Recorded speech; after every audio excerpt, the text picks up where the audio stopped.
ஓம் ஸ்ரீ குருப்பியோ நம. ஹரஹர நம பார்வதிபதயே. ஹரஹர மகாதேவ. தென்னாடுடைய சிவனை போற்றி, எந்நாட்டவர்க்கும் இறைவா போற்றி. அரவெனும் ராகு ஐயனை போற்றி, கரவாது அருள்வாய் கஷ்டங்கள் நீக்கி ஆக அருள்புரி அனைத்திலும் வெற்றி, ராகுக்கணியே ரம்மியா போற்றி. கேதத்தேவே கீர்த்தி திருவே, பாதம் போற்றி பாபம் தீர்ப்பாய், வாதம் வம்பு வழக்குகளன்றி கேதத்தேவே கேண்மையாய் ரட்சி. அன்பார்ந்த எங்களுடைய டிவோட்டினேஷன் தமிழ் தொலைக்காட்சி நேயர்களுக்கு உங்களுடைய ஜோதிட ஆச்சாரியர் ஜோதிட குரு சிவஸ்ரீ டி சரவணமாணிக்க சிவாச்சாரியர், முதல்வர் காஞ்சி காமகோடி பீடம், வேத சிவ ஆகம பாடசாலை, சங்கரமடம், காஞ்சிபுரம். அலைபேசி 9865098370 9865098370. அடியனுடைய பணிவான வணக்கங்கள் மற்றும் ஆசீர்வாதங்கள். நம்ம இந்த பதிவின் மூலமாக காண இருக்கக்கூடிய நிகழ்ச்சி அப்படின்னு பார்த்தீங்கன்னா, வருகிற 26/4/2025 அன்றைய தினம் ராகு பகவானாகப்பட்டவர் மீனம் ராசியிலிருந்து கும்பம் ராசிக்கும், கேது பகவானாகப்பட்டவர் கன்னி ராசியிலிருந்து சிம்ம ராசிக்கும் பயிற்சியாகிறார். ராகு கேது பயிற்சி அப்படின்னு பேர்.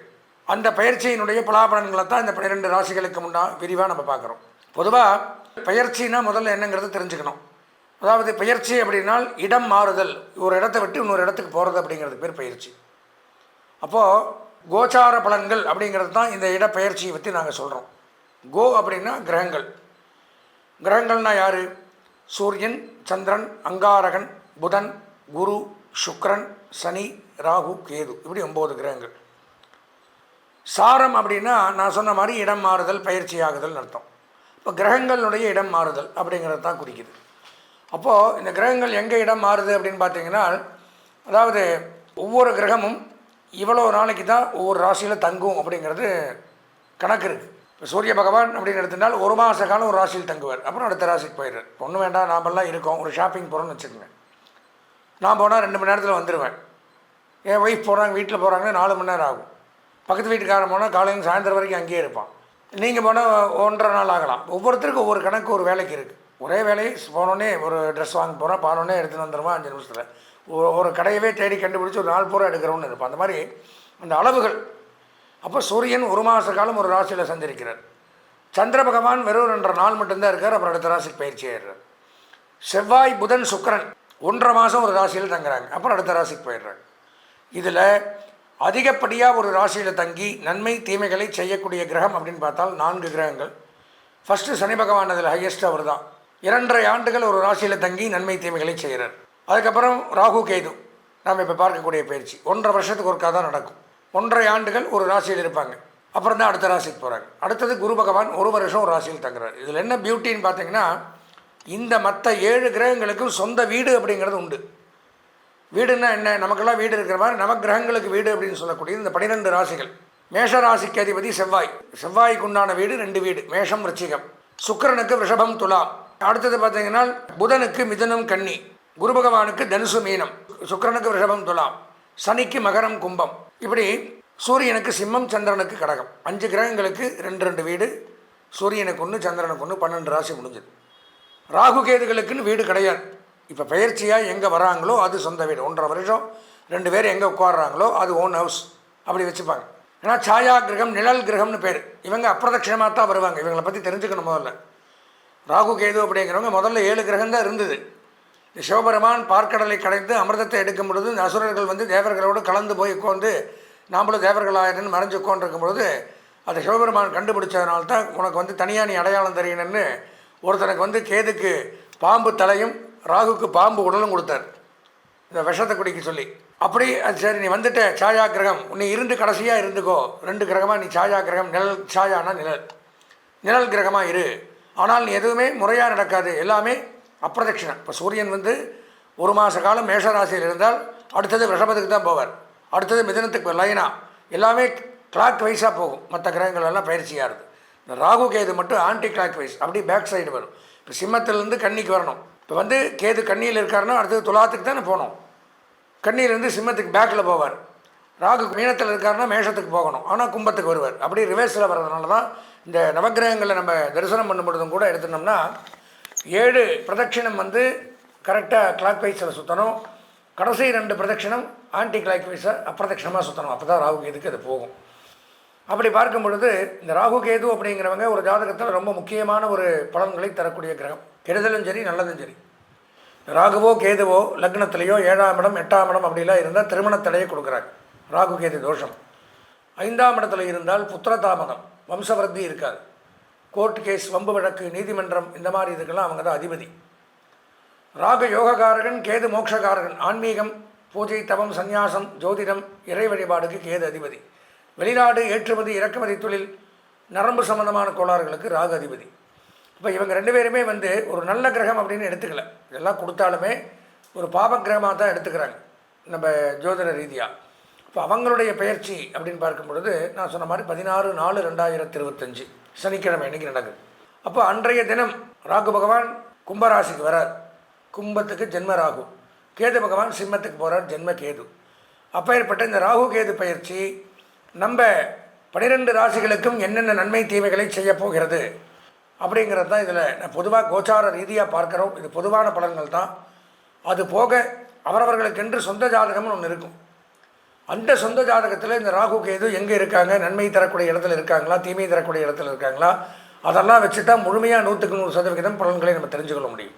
இதில் நல்லா இருந்து அதில் சரியில்லை, அதில் நல்லா இருந்து இதில் சரியில்லைனாலும் பலன்களை தெரிஞ்சுக்கொள்ள முடியாது. அப்போ என்ன பண்ணணும்னா இந்த பதிவையும் நீங்கள் பார்க்கணும்.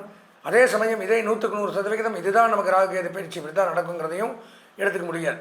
சொந்த ஜாதகத்தையும் பார்க்கணும். இந்த மாதிரி ஒரு பயிற்சி காலங்களில் அவசியம் சொந்த ஜாதகத்தை பார்க்கணும். இப்படி சொந்த ஜாதகத்தை பார்க்க விரும்பக்கூடிய அன்பர்கள் இந்த ஸ்க்ராலிங்கில் என்னுடைய நம்பர் வரும், நானும் சொல்லியிருக்கேன். 9865098370.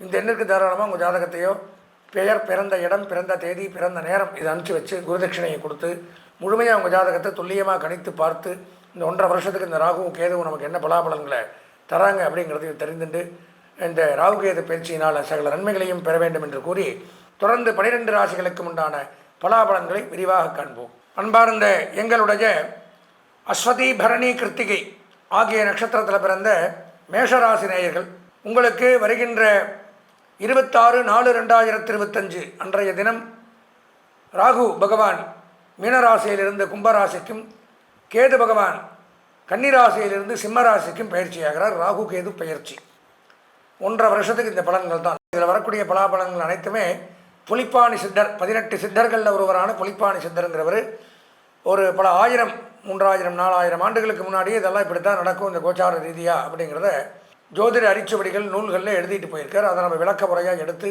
மொழிபெயர்த்து நம்ம படிக்கிறோம், பார்க்குறோம். அதனுடைய பலாபலன்கள் அப்படிங்கிறத தெரிஞ்சுக்க போகிறோம்.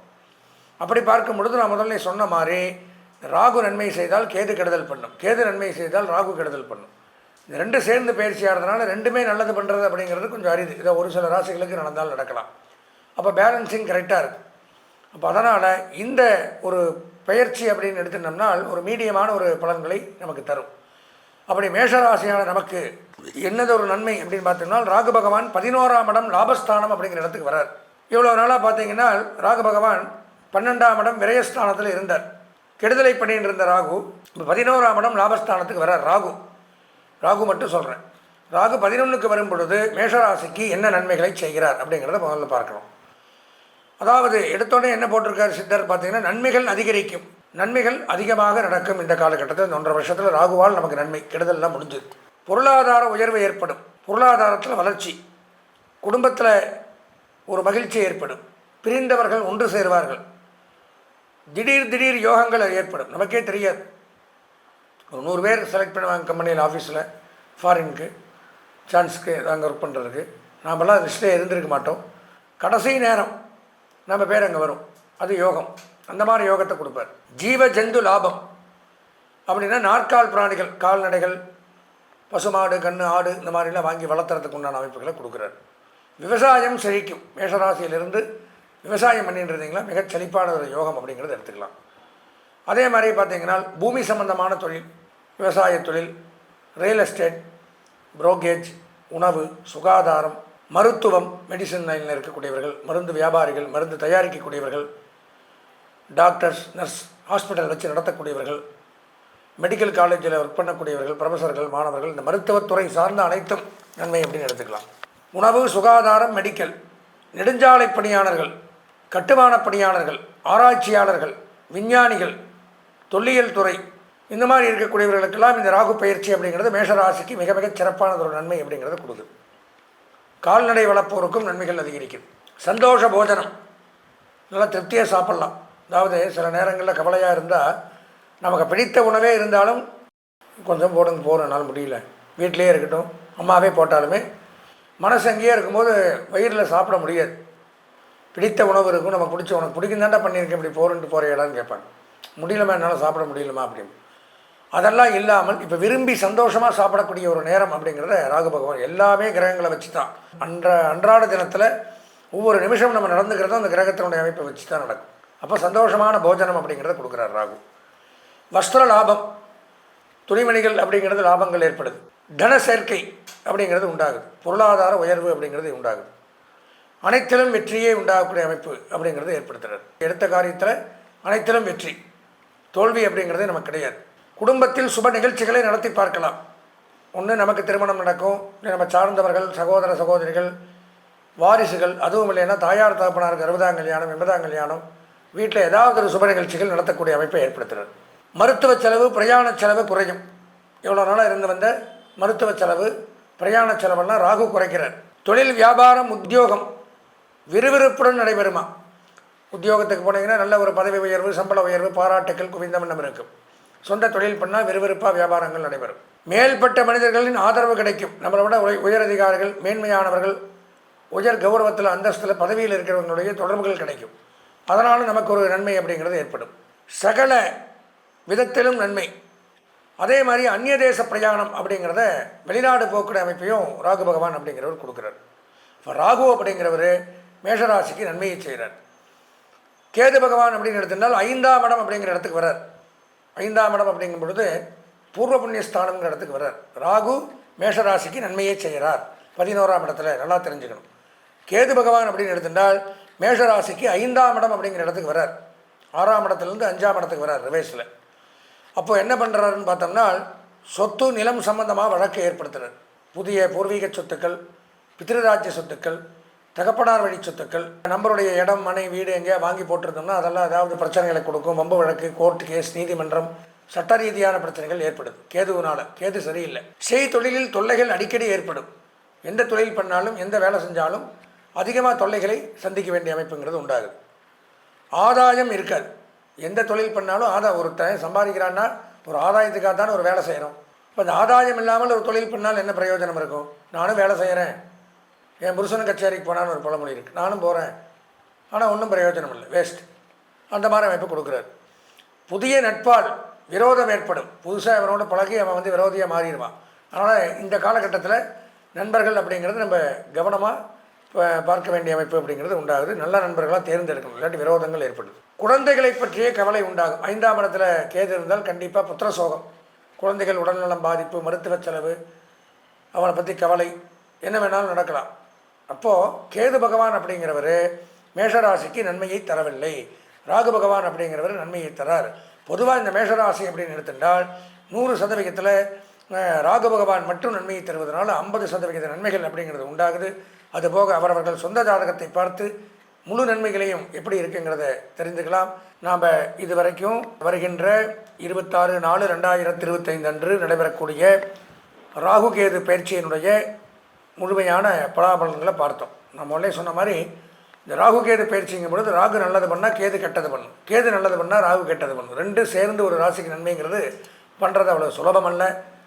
இருந்தாலும் ஏதோ ஒன்று பேலன்ஸ், ஒன்று பிரச்சனையை கொடுக்கும், ஒன்று நன்மையை கொடுக்கும். இது வரைக்கும் நம்ம பார்த்தோம். நான் முதல்ல சொன்ன மாதிரி பார்த்தது அப்படிங்கிறது ஒரு பொதுவான பலன்கள் தான். இது மேஷராசின்னா மேஷராசியில் பார்க்குற நீங்கள் மட்டும் பிறங்கலை, உங்களை மாதிரி பல கோடி பேர் பிறந்திருப்பாங்க. இப்போ அவங்களுக்கெல்லாம் ஒரே மாதிரி பலாபலன்களை தான் இது கொடுக்கும். அதுபோக நம்ம சொந்த ஜாதகம் தான் நமக்கு மட்டும் இண்டிவிஜுவலாக இந்த இப்போ நான் சொன்ன இந்த பலாபலன்கள் அப்படிங்கிறது 99.1 தான் இது.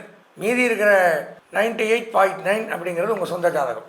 அந்த சொந்த ஜாதகத்தை பார்த்தால்தான் நம்ம இந்த பயிற்சிகள் தருவாயில் காலகட்டத்தில் இந்த ராகு. ஏன்னா ஒரு நல்ல விஷயம் தெரிஞ்சுக்கணும், எந்த வருடமும் இல்லாத ஒரு அமைப்பு இந்த வருடம் சனி பயிற்சி நடக்குது. ராகுகேது பயிற்சி நடக்குது, குரு பயிற்சியும் நடக்குது. 2.5 வருஷத்துக்கு ஒருக்கா தான் சனி பயிற்சி, அதுவும் நடக்குது. ராகுகேது பயிற்சி 1.5 வருஷத்துக்கு ஒருக்கா, குரு பயிற்சி 1 வருஷத்துக்கு ஒருக்கா. இந்த நாளும் இந்த மாதிரி சம்பவிக்கிறது அப்படிங்கிறது வந்து ஏதோ ஒரு காலத்தில் தான் நடக்கும். இந்த நாளுமே இந்த வருஷம் நடக்கிறதுனால ஒரு சொந்த ஜாதகத்தை பார்த்தால் இந்த 4 பயிற்சியினுடைய பலன்கள் எப்படி இருக்குது, இதுதான் முக்கியம். ஆனால் வருஷக்கணக்கில் ஒரு ராசியில் தங்கி நன்மை தீமைகளை செய்யக்கூடிய கிரகங்கள் இந்த நாளும் தான். நான் சொன்னதுங்கிறது ஒரு கோச்சார பலன், பொதுவான பலன் தான். புலிப்பாணி சித்தர்கள், இந்த மாதிரி மாண்டல்ய மகரிஷி, யவனேஸ்வரர், ஜோதிட அரிச்சுவடி, இந்த மாதிரி நூல்கள்லாம் இருந்து பொதுவான பலன்கள் இப்படி இருக்குங்கிறத தெளிவாக தெரிஞ்சிடணும். இதுக்கும் மேலே 98.1 பலன்கள் அப்படின்னு எடுத்துக்கிறதுனா நம்ம சொந்த ஜாதகம் தான். அப்படி சொந்த ஜாதகம் பார்க்க விருப்பமுடைய அன்பர்கள், நான் முதல்ல சொன்ன மாதிரி என்னுடைய அலைபேசிக்கு இந்த ஸ்க்ராலிங்கில் வரும், தாராளமாக தொடர்பு கொண்டு இந்த 4 பயிற்சியினுடைய பலன்களையுமே தெரிந்து கொண்டு என்ன அதுக்கு பரிகாரங்கள் பண்ணணுமோ பண்ணிட்டு இன்னும் 2.5 வருஷத்துக்கு எந்த ஒரு துன்பங்களும் இல்லாமல் நல்லபடியாக வாழணும்னு பகவானை பிரார்த்தனை பண்ணி ஆசீர்வதித்து விடைபெறுகிறேன். நன்றி, வணக்கம்.